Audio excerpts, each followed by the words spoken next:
Assalamualaikum warahmatullahi wabarakatuh. Kembali lagi bersama saya Sri Wahyuni dari MTS Negeri 1 Sumbawa, Nusa Tenggara Barat, beserta pelatihan jarak jauh metodologi pembelajaran angkatan ke-15 yang dibimbing oleh Bapak Dr. Andes Bambang Rudianto MPD. Nah, kali ini saya akan membahas learning journal tentang pemetaan kompetensi dan indikator. Mari kita saksikan bersama-sama.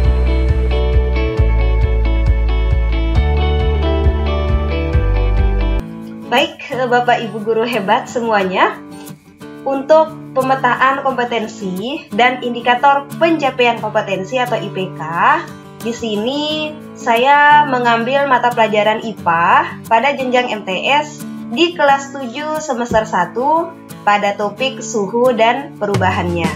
Nah, untuk yang pertama yang perlu kita analisis adalah menentukan target pada setiap kompetensi dasar. Nah, di sini bisa kita lihat kompetensi dasar kita ada dua ya, yaitu KD pengetahuan dan KD keterampilan. Nah, untuk KD pengetahuan, saya di sini mengambil 3.4 yang berbunyi menganalisis konsep suhu, pemuaian, kalor, perpindahan kalor, dan penerapannya dalam kehidupan sehari-hari termasuk mekanisme menjaga kestabilan suhu tubuh pada manusia dan hewan. Nah, di sini ada kata kerja operasional menganalisis gitu ya, menganalisis. Karena ini menganalisis, maka dia termasuk ke dalam C4. Nah, dan C4 itu pada ranah kognitif itu sudah masuk ke HOTS ya. Sehingga untuk target, untuk KD target kita, ini kita bisa ambil langsung karena dia sudah C4. Maka nanti KD target kita adalah menganalisis konsep suhu, pemuaian, kalor, perpindahan kalor, dan penerapannya dalam kehidupan sehari-hari termasuk mekanisme menjaga kestabilan suhu tubuh pada manusia dan hewan. Nah, berikutnya pada KD keterampilan, di sini saya mengambil KD 4.4 yang berbunyi melakukan percobaan untuk menyelidiki pengaruh kalor terhadap suhu dan wujud benda serta perpindahan kalor.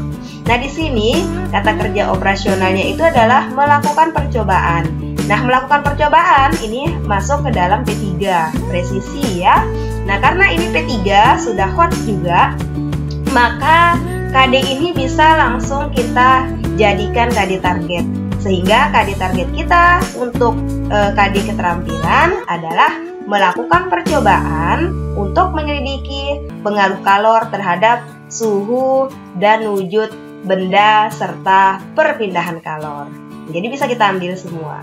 Nah, berikutnya setelah kita menentukan target pada setiap KD, maka kita melakukan analisis KD-KD kita. Baik, kita akan kita kecilkan sedikit biar kelihatan semua. Nah, di sini kita akan coba untuk menganalisis KD.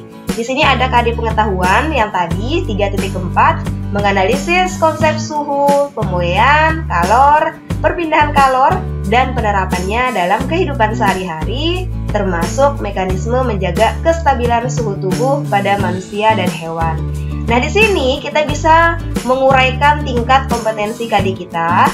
Ada dimensi pengetahuan ya, di mana dimensi pengetahuan kita ini adalah konseptual.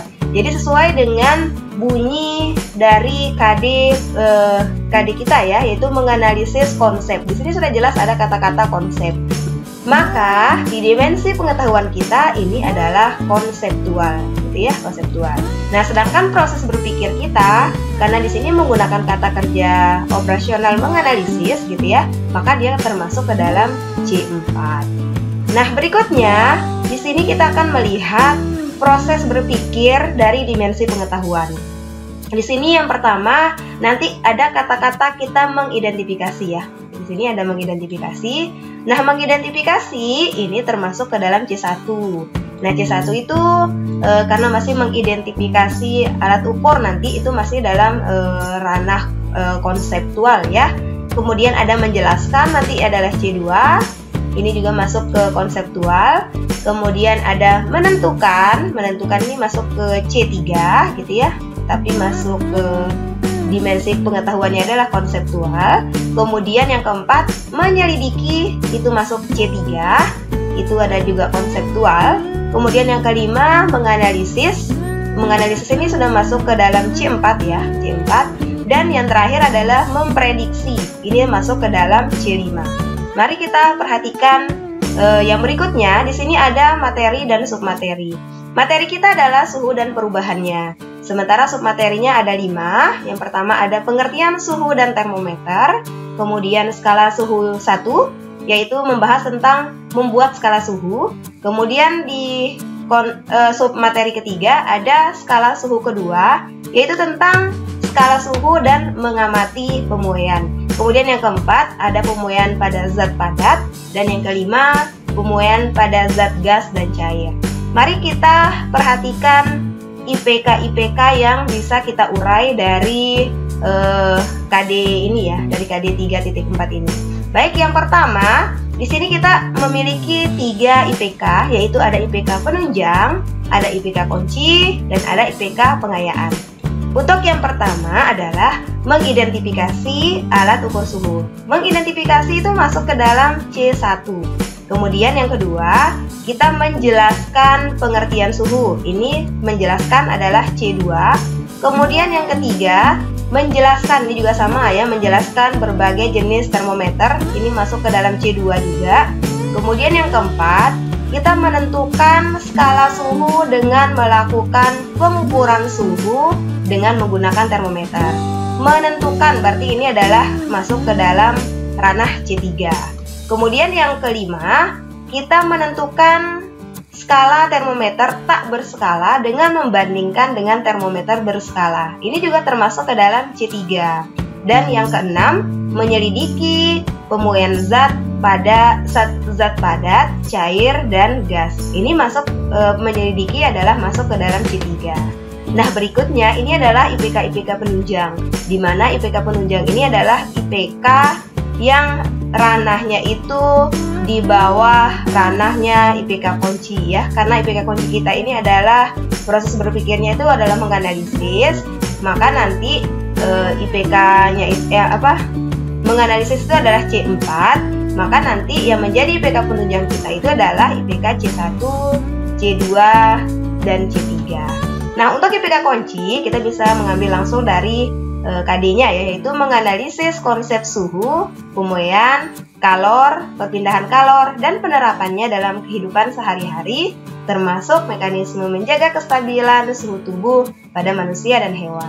Nah, di sini kita ada IPK pengayaan ya. IPK pengayaannya itu adalah memprediksi pemuaian dalam kehidupan sehari-hari. Nah, di sini memprediksi itu masuk ke dalam C5. Di sini kita bisa tambahkan ya. Oke. Nah, ini ya. Memprediksi ini masuk ke dalam C5. Saya kasih kuning. Kita akan tambahkan teksnya. Nah, di mana memprediksi ini? Oke ya, kita akan tulis. Nah, memprediksi ini dia masuk ke dalam, dia masuk C5. Oke ya, jadi memprediksi ini adalah masuk ke dalam C5. Memprediksi pemuaian dalam kehidupan sehari-hari. Nah, berikutnya